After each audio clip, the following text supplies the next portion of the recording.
Yes, welcome, beloveds. Welcome to Satsang. And welcome everyone around the world who are joining us tonight. It's always, for me, a very beautiful day to look forward to, that we can somehow connect on the invisible level all around the planet, and by moving within, by collectively unveiling the truth in a new way each time, maybe we can remember more easily and create a more elevated space for humanity. It sounds very great. I'm not a savior of the world, but when we lift the energy, you know that for yourself. When you're in a survival mode and all you know is worries about money, worries about your body, worries about your relationship, hoping for a better next moment because this moment is so unbearable, then it may be very helpful to recognize that this is simply a vibrational field of habitual suffering, because that gives us a certain identity. And even if we don't like it, we hold on to it because it gives us a sense of me. Can you relate to that? My suffering is really kind of, for some of us, it's really, really important. No? And then, of course, when somebody doesn't support that so much, then, of course, you don't understand me. You don't see how much I suffer.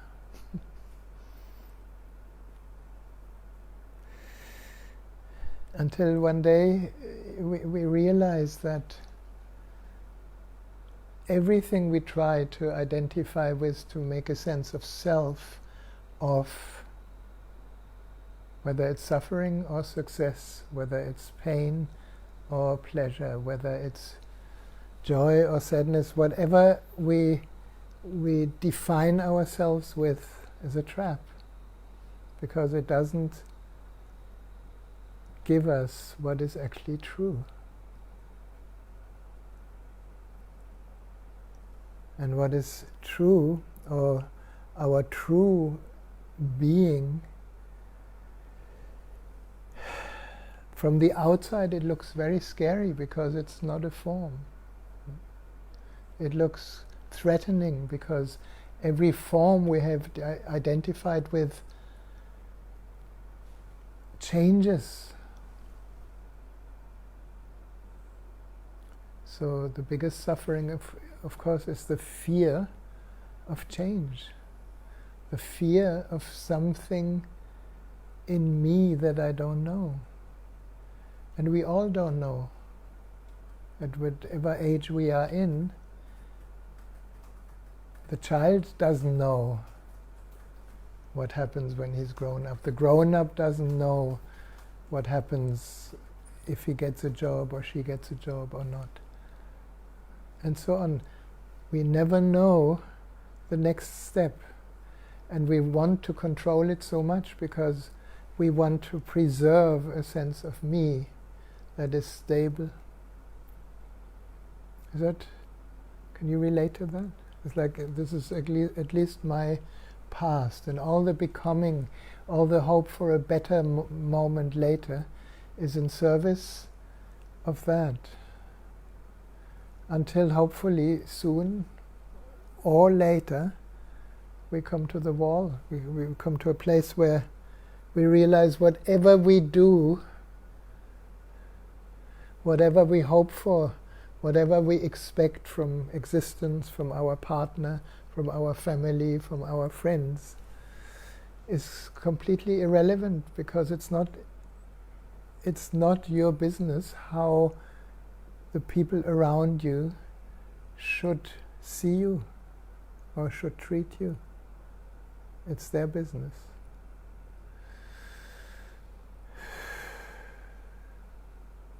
But to actually be grounded in that and not kind of be dismissive, but simply recognizing that who you are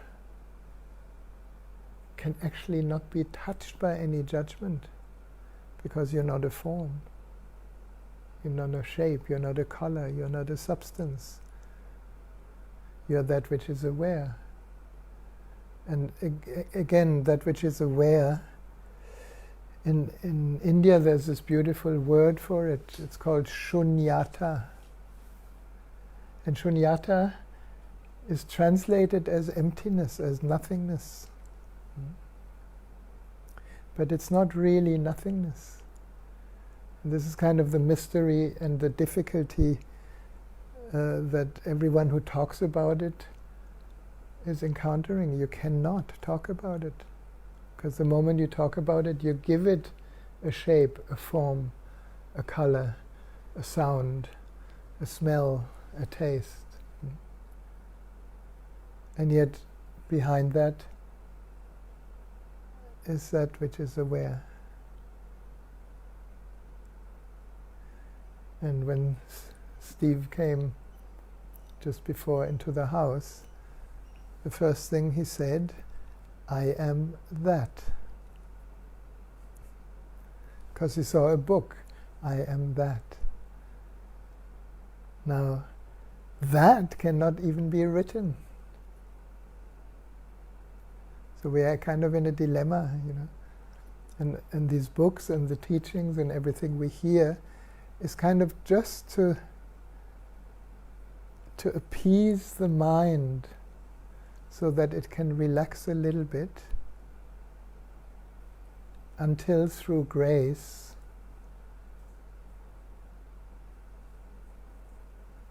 something touches you. Is it too cold? No? You're okay with the AC? Okay. So this is the beauty of satsang. It cannot be spoken. And I try every time, every Friday, every group, the faint attempt to point towards the impossible. You should try this. It's a great job. Yeah. And then you get all these questions, and all the questions arise from the false self, from the ego structure, from the need to be recognized, or the need to be acknowledged, or the need to be approved, or the need to be heard, or the need to connect. And that's all fine. There's nothing wrong with that. It's part of being human.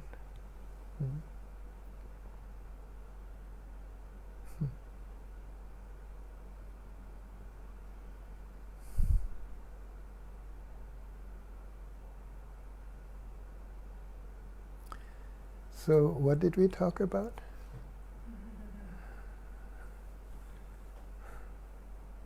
What? You said the biggest suffering is the fear of change, the fear of the me that I don't know. Did I say that? Did? That's very wise. I wrote it down. Yeah. Well, Well, I heard, yeah. Asha, was your other comment about suffering, about how we can allow it to define who we are. And I thank you for that. How we allow the suffering to define who we are. Isn't that when you go into society and you have kind of normal, so-called normal small talk, isn't that mostly some kind of topic? Either what didn't work for you or what didn't work for somebody else. And when somebody comes to you with this big shiny eyes and a big smile and says, "Oh, I just feel so good," and almost feels ashamed because everybody wants to hold on to. I feel so terrible, no? And we find endless reasons. No?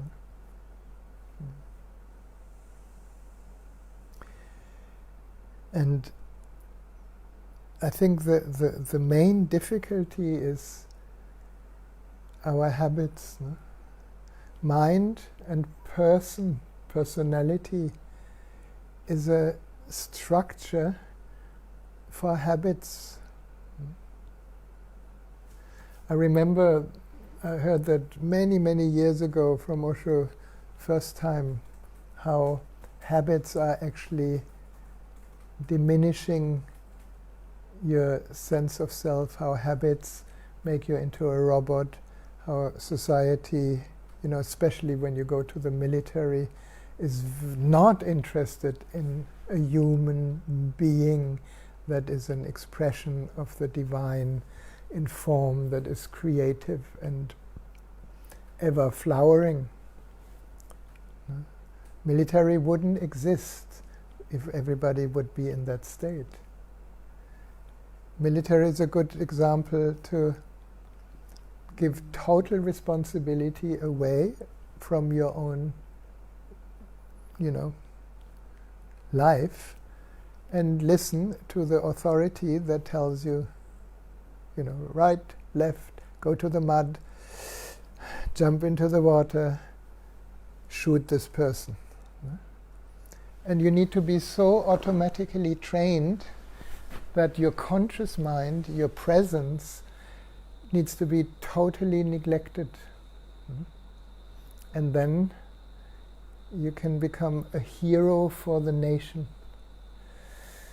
And you are more a hero if you get killed in combat. And you're a total failure if you get killed as a deserter. Is that the word in English? In German, you leave, you escape because you don't want to kill people, and then they kill you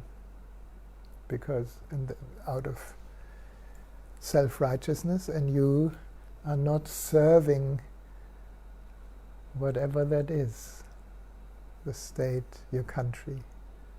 Isn't that nuts? If you just think one little moment about this. And it's powerful. I remember when I was 18 in Germany, they wanted to draft me. And I was very clear, I don't want to go to the military.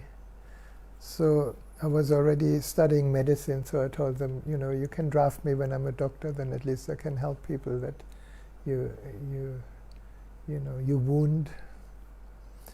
And then when I was a doctor, they wanted to draft me again. And then I refused. And that was a very interesting thing. At the time, you couldn't just refuse and do social work. You came to a kind of a tribunal. And I went to a tribunal for 3 hours with 4 high officers of the German army who tried to convince me that as a doctor, because I said, I don't want to own a weapon, I don't want to shoot anyone, I don't even want to learn it.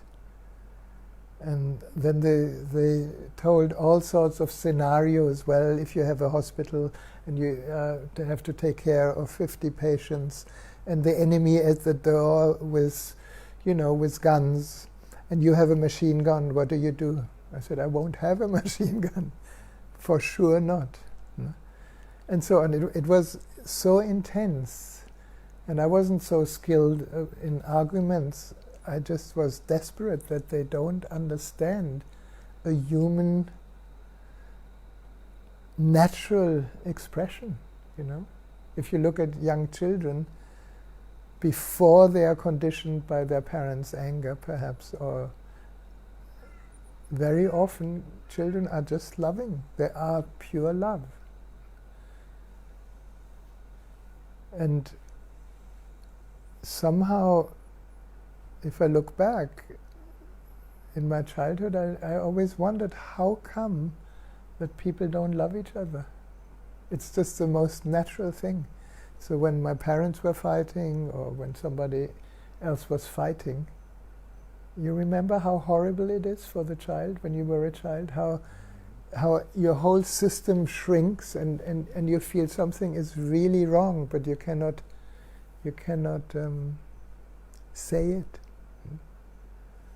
And then it becomes kind of more and more second nature, where we need to protect, we need to defend, we need to argue, we need to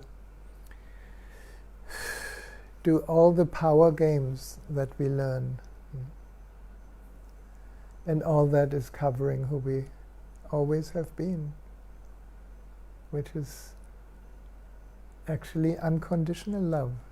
It's not a love that is dependent on each other's promises until death does us part. No? If you want to kill love, do that vow. Forgive me, all the married people. Yeah. Until death does us part. I mean, do you know, you don't even know about the next moment. And so you promise yourself into a cage, and you lock the lock and you throw the key away. And then you wonder why you feel so tight. And it all starts with freedom, because love, who we are, is total freedom. The freedom to live what existence has given us. And existence has been very generous. Everyone has received incredible gifts. And we overlook them. Or we compare and deny them, or we compete and create division. We do all these amazing power trips that appear to be normal.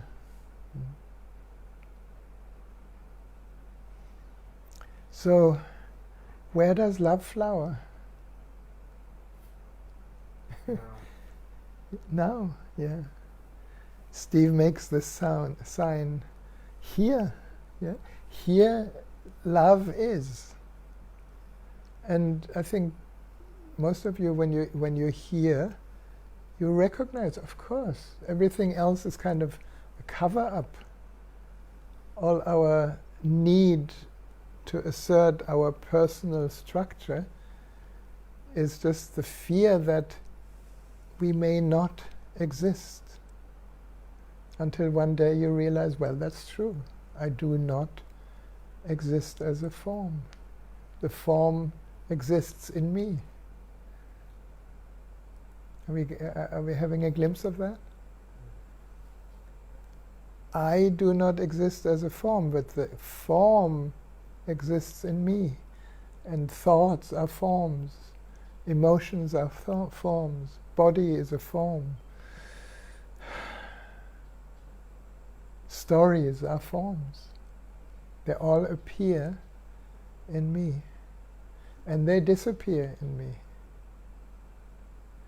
And then when we have investigated so many different pathways to find what we knew we are searching for, which is love, peace, freedom, fulfillment, peace.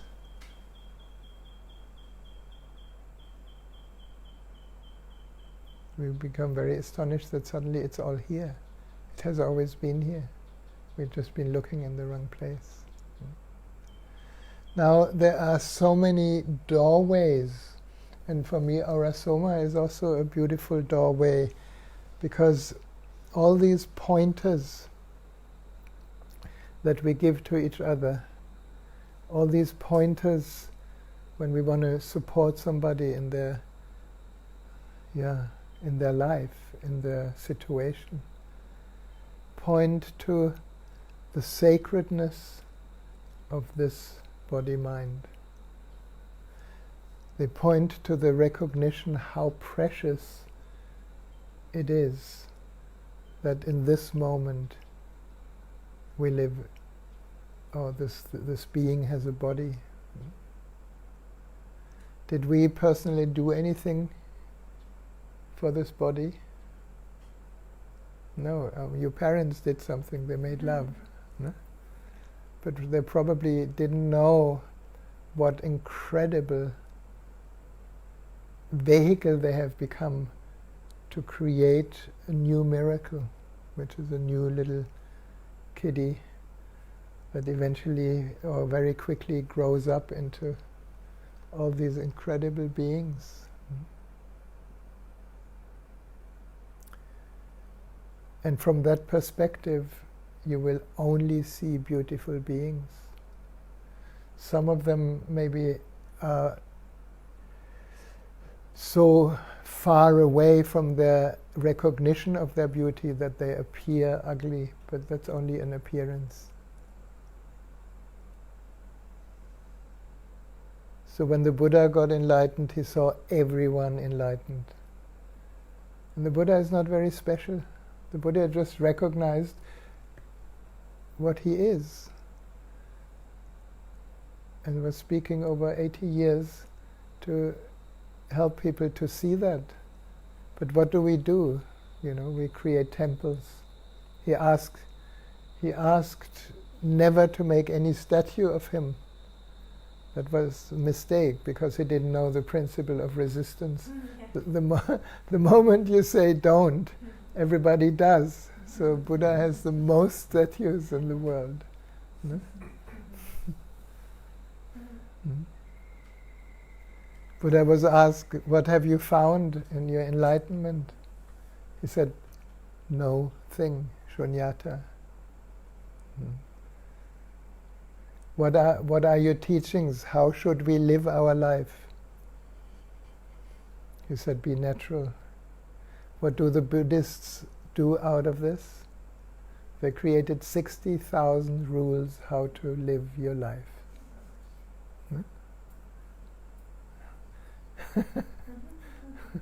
In Christianity it's a little bit more miserly, only 10 commandments. No? But these 10 commandments, they're tricky. No? Thou shalt not commit adultery. Isn't that an invitation? Yeah. It's in everybody's mind. I mean, let's face it. First, you put them in a cage of marriage, and then you shouldn't. Forgive me.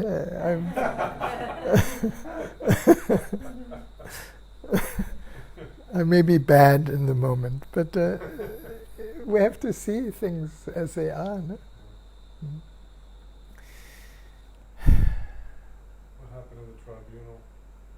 What happened? Oh yeah, thank you. I got derailed a little bit. The tribunal with the 4 officers. They got more and more angry, and I was brought up with a very authoritarian, very beautiful father, but very overpowering just from his own presence. No? And when he got angry, he got very loud. And I got very scared when he got angry. No? And now suddenly there are 4 of them with their, I don't know how many stars on their shoulders, hammering away. And it just got me. It's like, how can they not even hear what I'm saying? So I actually started crying. I was sitting there, I was devastated. I was like a little kid that got scolded and had no idea what to do. And I told them, I understand that you don't accept and understand my situation. Please do. I have no interest and you don't want to create a deserter in me. And then I was just crying for quite a while. And then one guy, he must have been a little bit more compassionate. He was quiet, just took the stamp and said, approved. Thank you. No. But it's scary, you know. And you know, we all been brought up with a certain morality and a certain responsibility, not just for ourselves but for the society. And then, you know, they have the right things to say to feel that you're absolutely, you know, the dirt of humanity. You're actually not worth anything. You don't even want to fight for your country. Come on.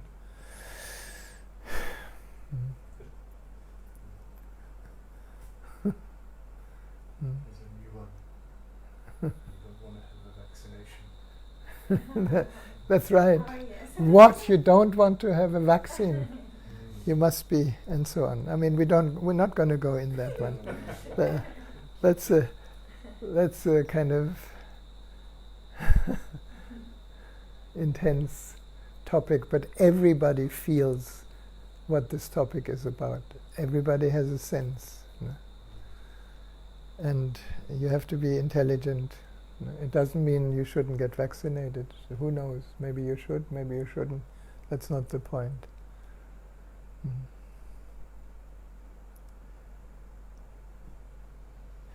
But why, you know, I think it's also a beautiful example. Why do we get upset about this whole story that we see? Well, my sense is because we are afraid to make a mistake. We are afraid to do something wrong. The anti-vaxxers are afraid of the side effects. The pro-vaxxers are afraid that the anti-vaxxers will infect them. It's all fear. Everything comes back to fear. And all the fear is about the survival of the me. Can you relate to that? No? It's not wrong. There's an inbuilt mechanism in our body-mind to preserve life. No? So when you go into the jungle and you hear a tiger, you don't go to where it roars, you go away just to save life, to save yourself. That's totally natural. No?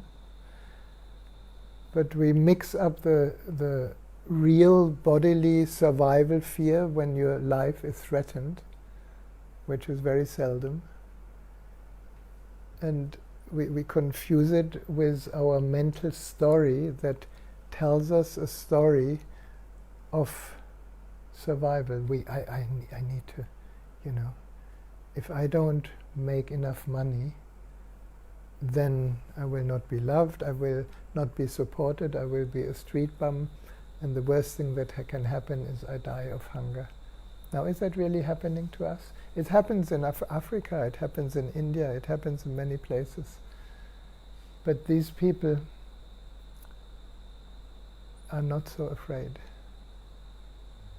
It is our psychological fear. And the psychological fear, how I understand it, is somehow it gets more and more simple for me. How I understand it, the moment I'm afraid, I'm believing that I have to preserve a certain solidity of how I know that I exist, until I recognize that I have always existed, not as a form but as consciousness. And temporarily there's a form called the body-mind. Is that too advanced? Is that too much? It's very simple. And we misunderstood so many things. Like Jesus already said, I give you eternal life. And what does the ego do out of it? It wants to kind of stay forever young, even if it's, you know, plastic surgery or whatever, or many new pills that kind of age reversal and new processes to preserve the body. Maybe that will also work eventually. But why do we do that? Because we don't recognize that the true self, call it self, but self is not a thing. The true self has no beginning, no end, no dimensions, no distance, no birth, no death.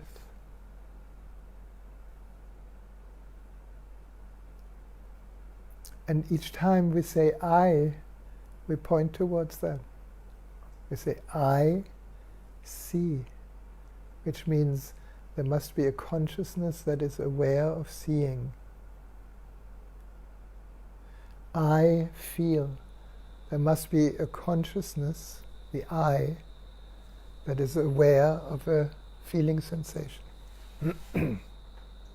I hear. Now in Japan, and I think in Chinese language also, what I learned in Japan, they very seldom say I. They say see, hear. And then you have to ask them, well, is it you who sees or is it me who sees? Because it could be both.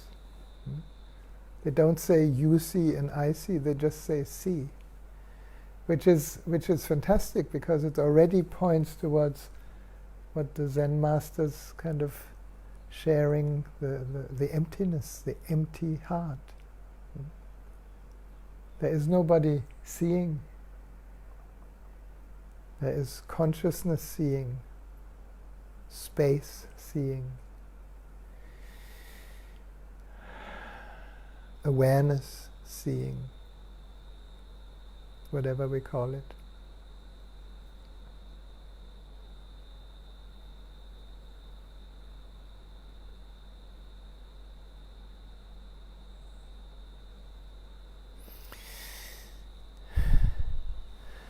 So when I was tuning in today to Ora Soma, this light pink quintessence came. And as you may have heard before, the quintessences, they attune us to essential qualities, essential states, essential vibrations in us. And how I see it, of course it's a concept, but how I see it is like, if we are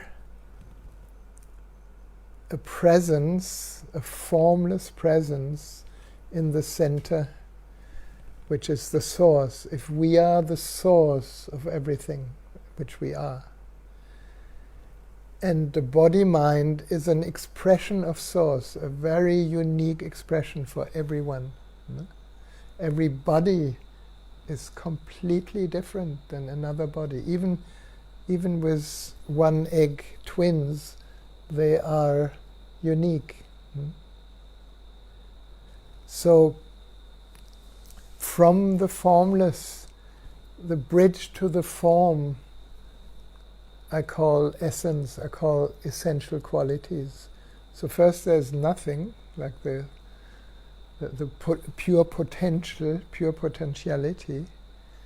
This is before you were conceived. Then your parents make love, and then that pure potentiality is concentrated in a tiny little cell that then, multiplies very quickly.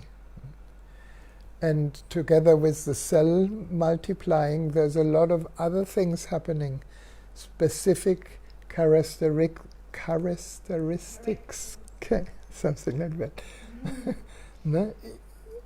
Form in the womb already. The stem cells that are neutral begin to have specific expressions that are unique, turning into form and into energy. And then when we are born, we already carry a huge rainbow of different vibrational fields. The field of the body merges with the field of the senses merges with the field of the magnetism of presence and charisma, moves into expression of the heart, of love, of expression. Babies scream. They are not afraid of really expressing, "Wah!" and loud. It's all there. It's all an expression of nothingness into form, into something. And then comes the projections into the world. And actually, when you look into a baby's eyes, you will see he or she is still in nirvana, into a fluid happening with the body. So, essential energies. And one essential energy is self-love, is love for this form. And if you watch an unconditioned baby, the baby can play forever with his own body, with fingers and big toe in the mouth. I cannot do that anymore, but and constantly. You like to see me putting my toe in the mouth. It's too late. We have to wind back. Anyway, so the self-love, the recognition of this sensitive organ called the body that can do so many things. It can hear, it can see, it can smell. Why do we give babies all these colorful toys that make noise? Because all the senses are totally open, flowing from one thing to the other. Wow. But in all of this, maybe it is not being said, but you can recognize that the body is actually a temple for a soul, a temple for a being. And with young children, you see that very quickly. If you have like more than one child, you see how different each child is. Even same conditioning, same parent, totally different expression. Reminds me in the moment I love this little granddaughter of Melly we call her Rosy Toes. She is such a princess and such a presence, and she's only 4 years old.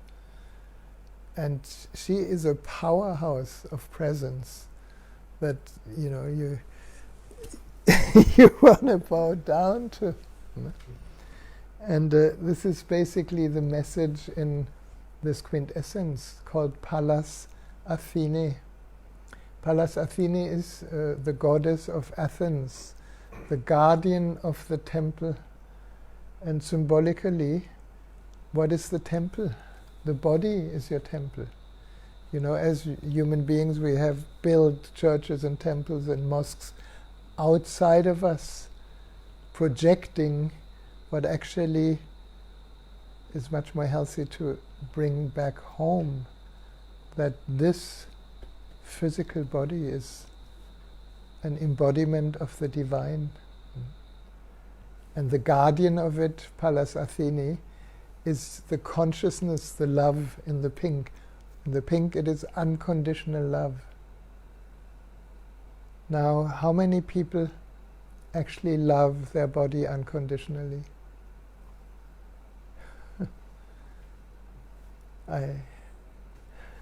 You're close to it? I don't know. You don't know? Yeah.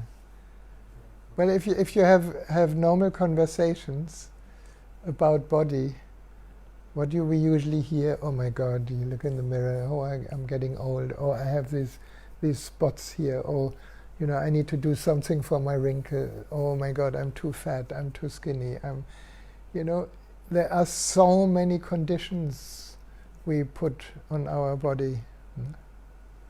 Oh, my hair is too curly, and the curly person hair says, "Oh, my hair is too flat," and so on and so on, right?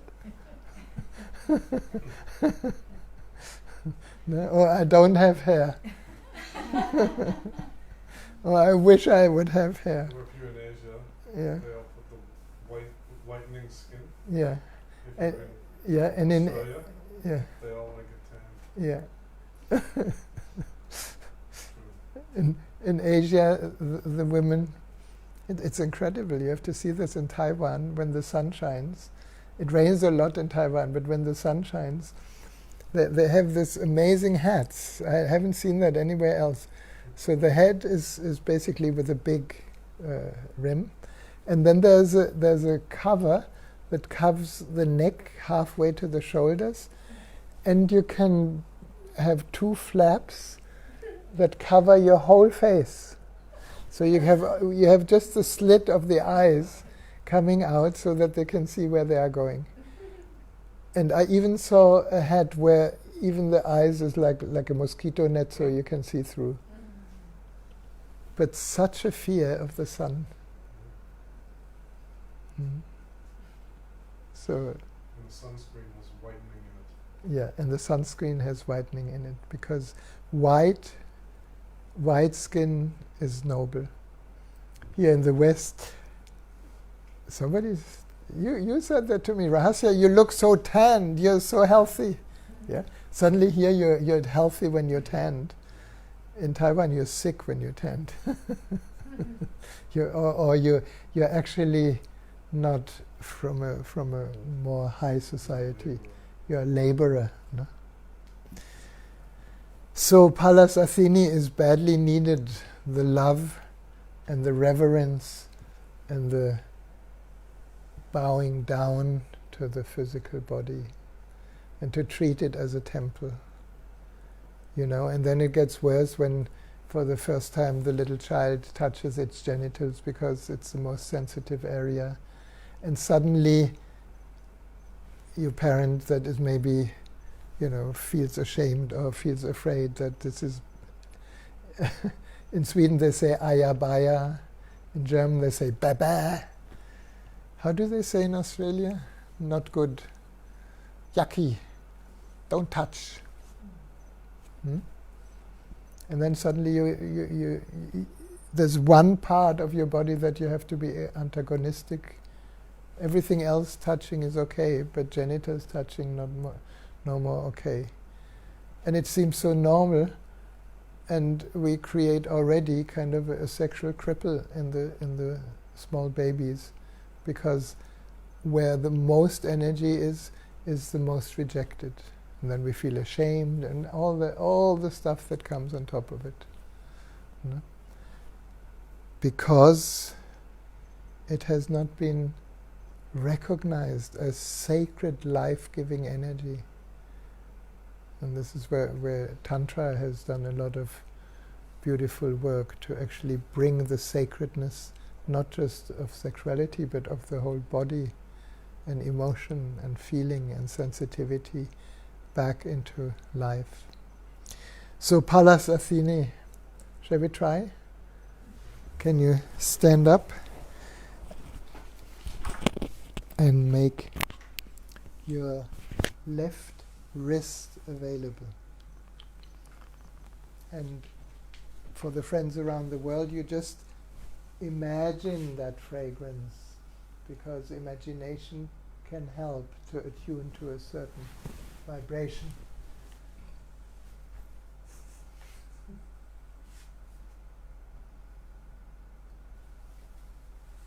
Oh, sorry, it should go on this.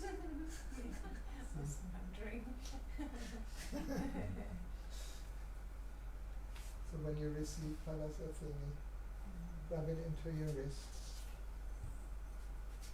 and close your eyes.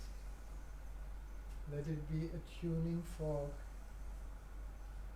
for the recognition of this temple that has been such a wonderful carrier of your spirit.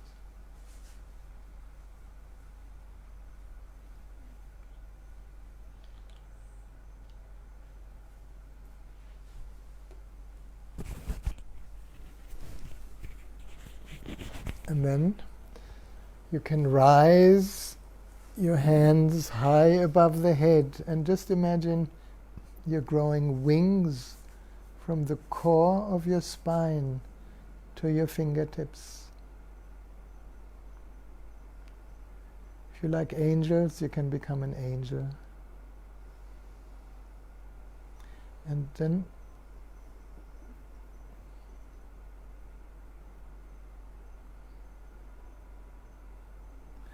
then you can allow your wings to open and close above the crown, crossing over at the midline of the body, bringing the preciousness, the sacredness of existence into all the layers of your aura around the body. It's almost like opening to the divine, and in the embrace, embracing this body as an expression of the divine. Opening your wings around the third eye. In the opening, releasing all our projections, releasing any false identity that kind of usually hangs in the third eye. Drawing the curtain so that we can begin to see reality beyond our projections, just as it is.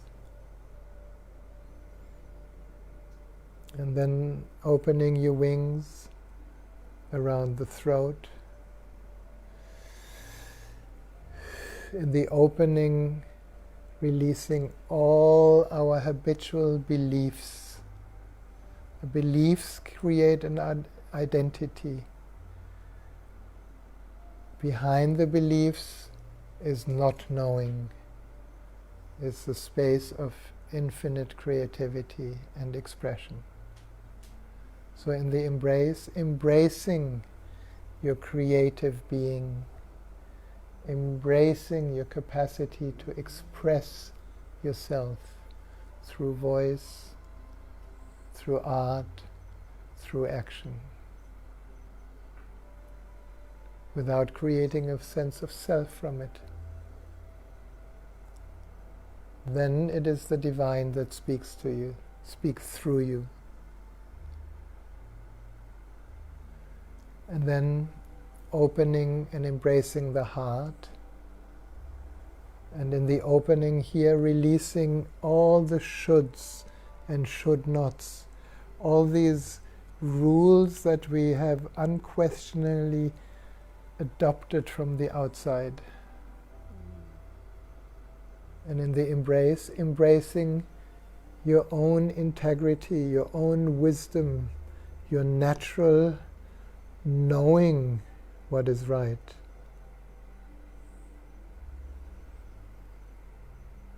And embracing that innocence in your heart, that open sense of wonder,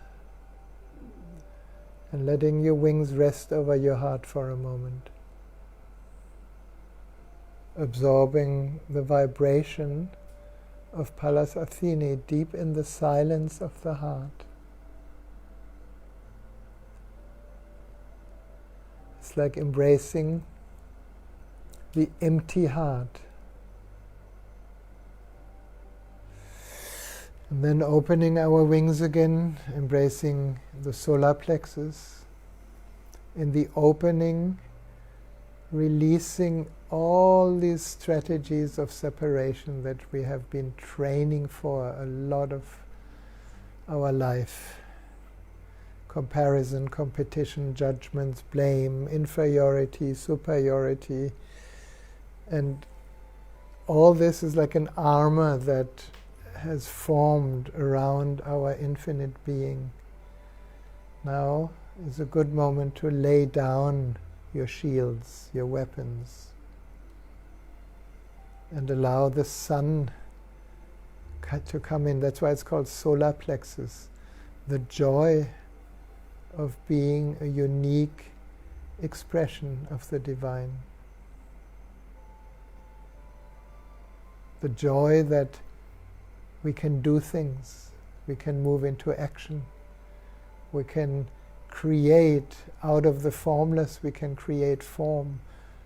All of that needs our third chakra energy. The gold within. And then embracing the second chakra, the lower belly. In the opening, taking courage and opening all these little or bigger wounds, emotional wounds, traumas, opening it to existence. And in the embrace, embracing this little child inside, the residue, the remnants of that deep vulnerability that is really transparent. And feeling that if existence can give us life, it is a small job to heal any wounds that we have adopted from parents or bullies or people that were antagonistic to us. Life is so much stronger. So we can feel again, we can be back in the ocean, back in the waves, back in the sky, back in the warm sand, back into all our senses. And then opening your wings and embracing the first chakra, the root center. In the opening to that vitality in the body. Every cell is a vital cell. Opening to our sexual energy. It's the only energy we have. And feeling that gratitude that this energy can actually create a new life through creating children. And when the energy turns inward rather than outward, that energy, the sexual energy, as it refines, creates Buddhas, creates the awakened one. And then around the legs, all the way down, until you touch the earth. And this is an important moment. Just imagine you let go everything you know, everything you have defined yourself with. Just becoming empty. Empty of all structures, empty of all stories, empty of all thoughts, empty of emotion, just empty. Empty, empty, empty. And you will notice so many things naturally leave you, and yet you, the real you, that which is aware, cannot go anywhere. That is who you are. And as you come up, you can unwind your wings around each other in a backward spiral. Just unwinding any residues of holding on. All the way up until for a moment you stand with your wings open. And then you may recognize that you're actually a being of light with a body. And then you can bring your palms together and your wrists close to your nostrils.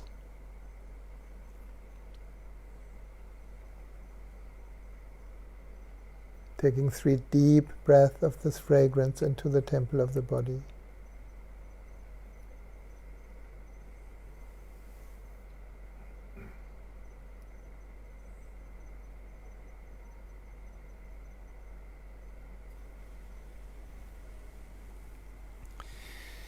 Very good. Then we can sit.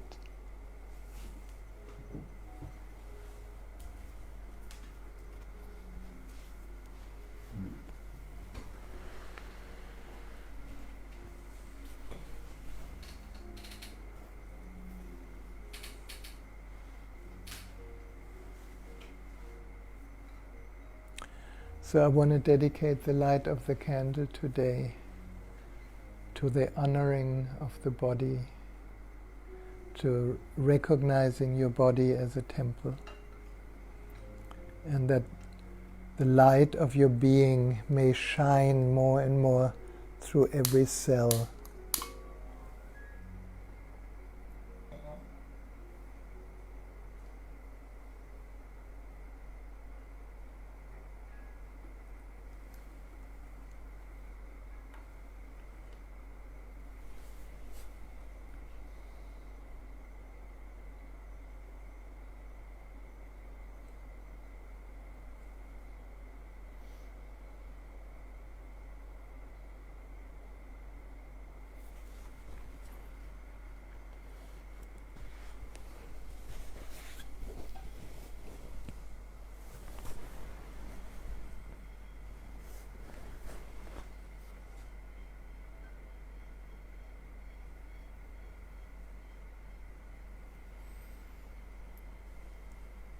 And then a meditation.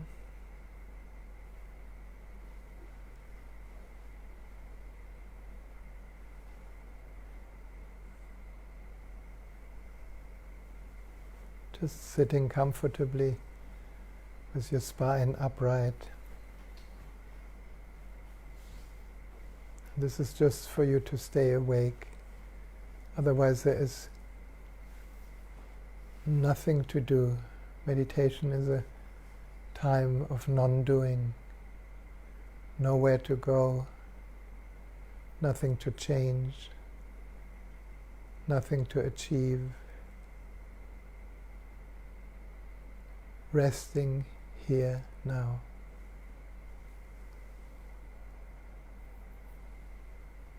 And so many things continue to naturally happen in the body. The heart continues to beat. We don't need to interfere. The breath continues to move in and out. We don't need to interfere. Thoughts come, stay for a while, and go. We don't need to attach to any thought or reject any thought. We can just let things be.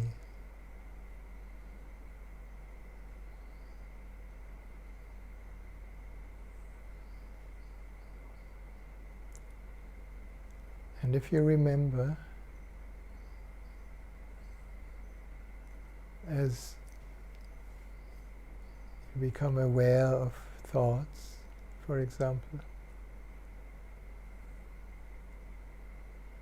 you can also let go of thoughts.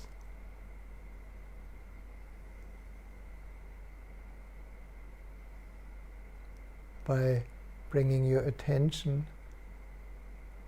to emptiness, because behind each thought is emptiness. Behind each form is emptiness.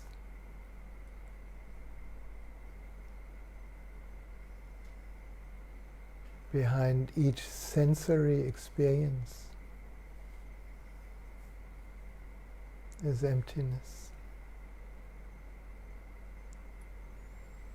Behind each emotion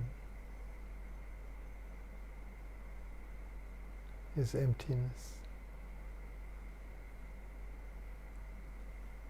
And whenever you remember, just gently, lovingly shift your attention from any form to emptiness. The form can be there.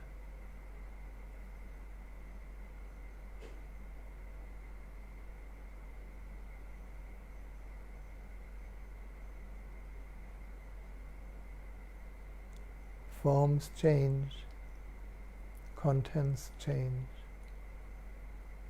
emptiness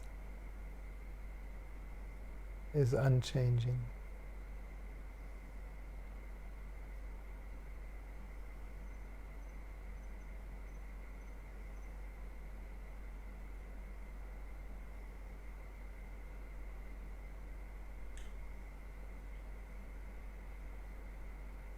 Rest here for a while. We're going to sit for about 15 minutes.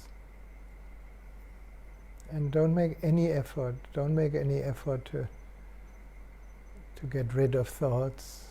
Let thoughts be there. They appear and disappear in emptiness. There's nothing to achieve. There's nowhere to go.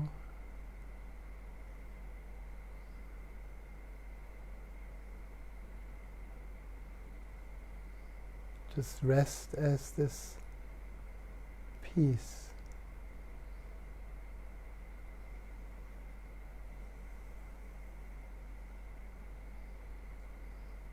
Enjoy.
Feel this peace.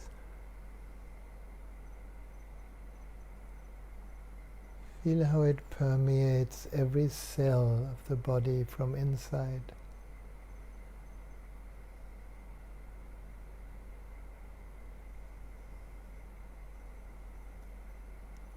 Feel the silence that we share.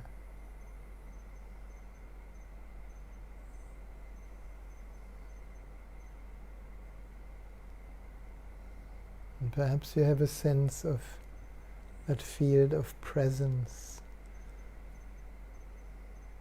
Presence being one word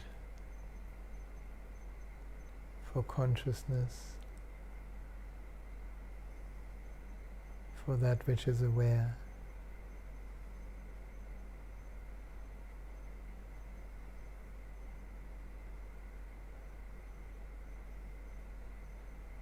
Feel how this moment is complete.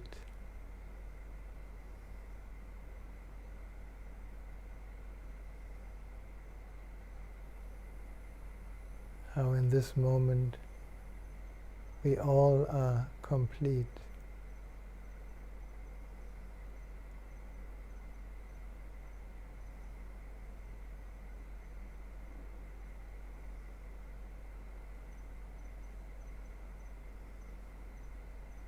Drink the fragrance of this moment. It's so sacred.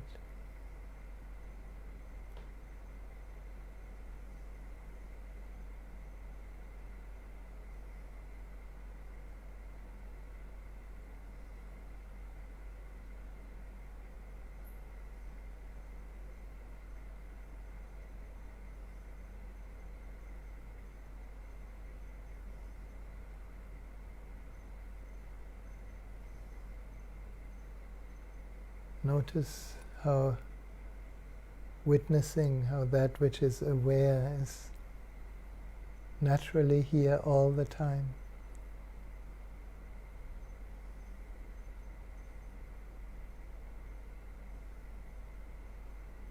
And whatever we can witness is not who we are. We are the witness.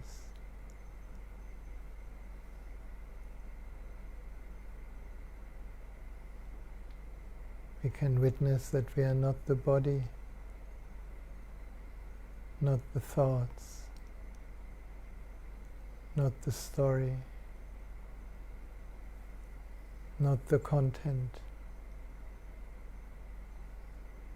not the feeling, not the hurt,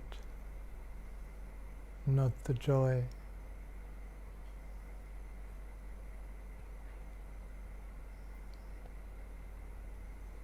Not the mind.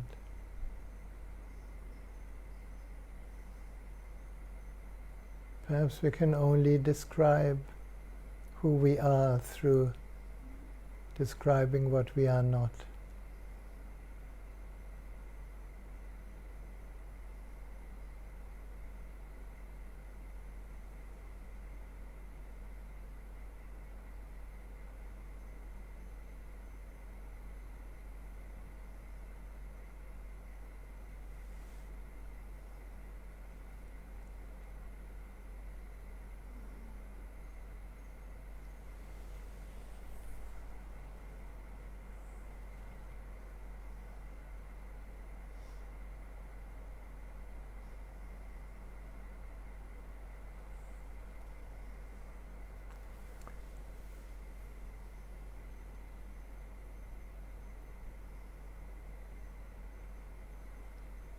And from that depth inside, in a moment we can take a deeper breath.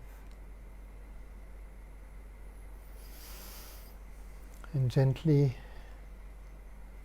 coming from the depths inside a little bit more into the form, into the body. But come back fresh. Feeling the body again. And perhaps right now feeling the preciousness of this form.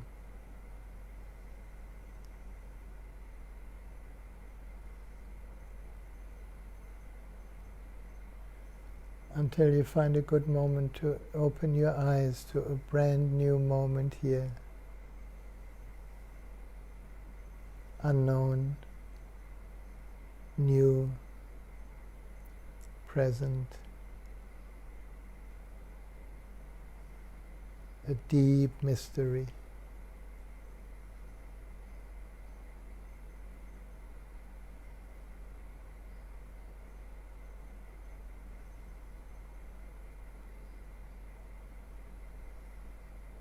And just for a moment have a sense how things look when you look at existence from here, from that inner vastness, from space.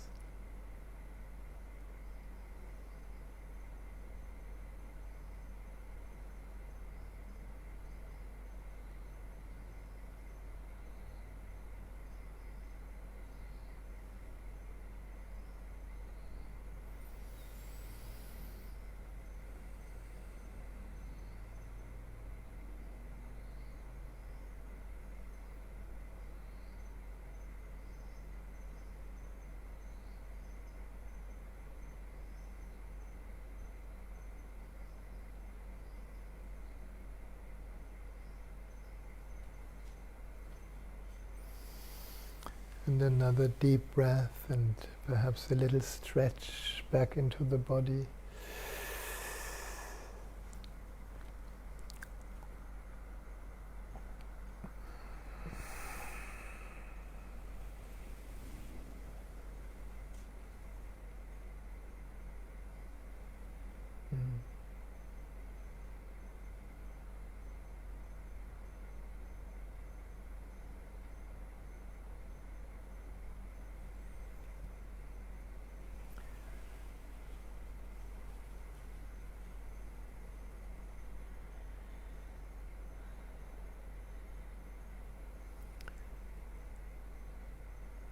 Such a precious moment.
Here now is eternity.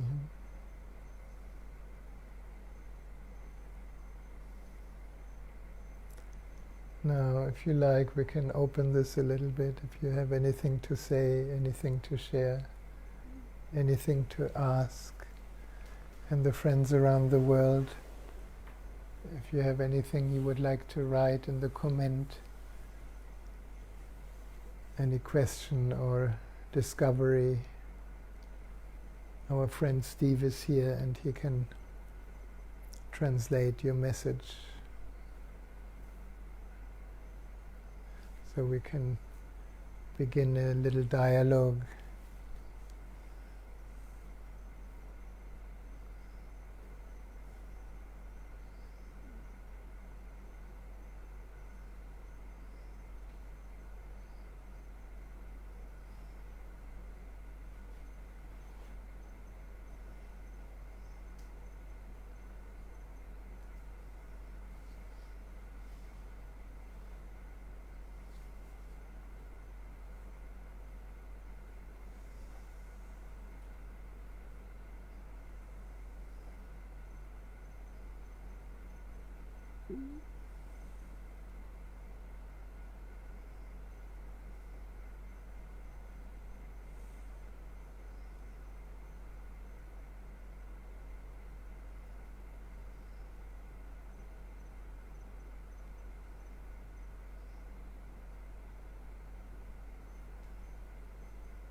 want to play you a little quote from Osho.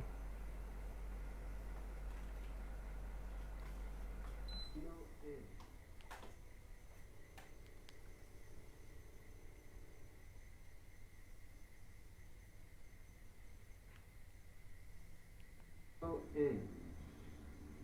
Life is such an eternal miracle, and it opens its doors only to the magic of science. Whoever has understood silence has known the science, the magic, the art, the knack of entering into reality as if it is your own home. In fact, it is. Question and answers will keep you outside the temple and will never allow you to enter in the temple. Leave question and answers where people leave their shoes and enter into the silence of the temple. Silence is the way that will bring you a new dawn,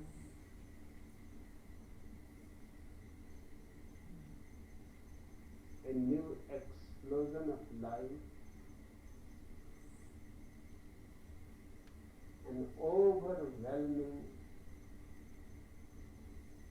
dance, a dance in which stars and the trees and the ocean will be your partners.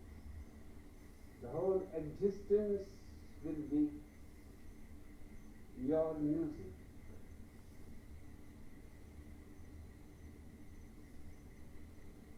I don't teach anything about God.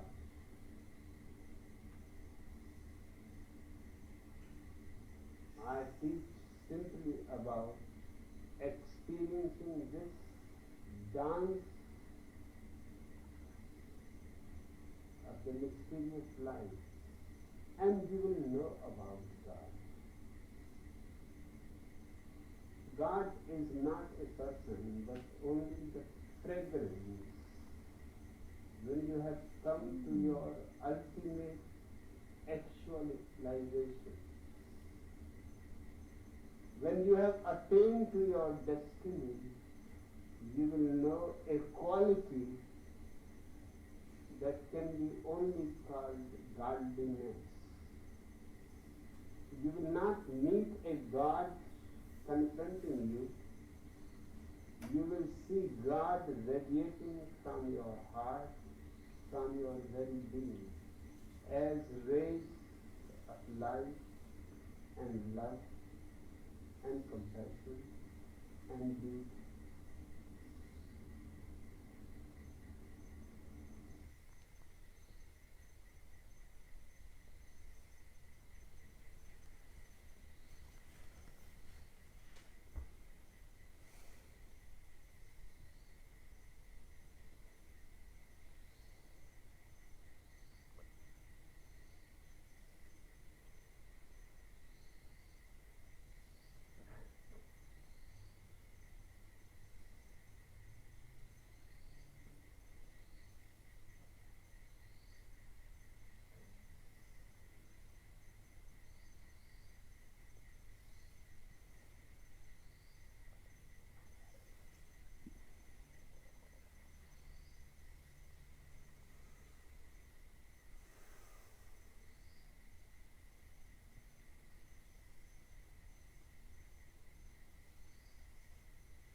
Yes.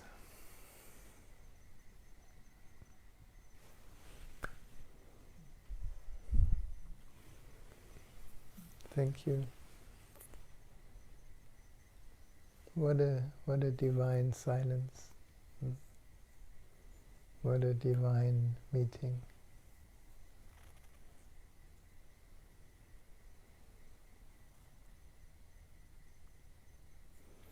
I have a few announcements. One is we're going to have the next Friday's Satsang, as always. And then friends in Sweden have started a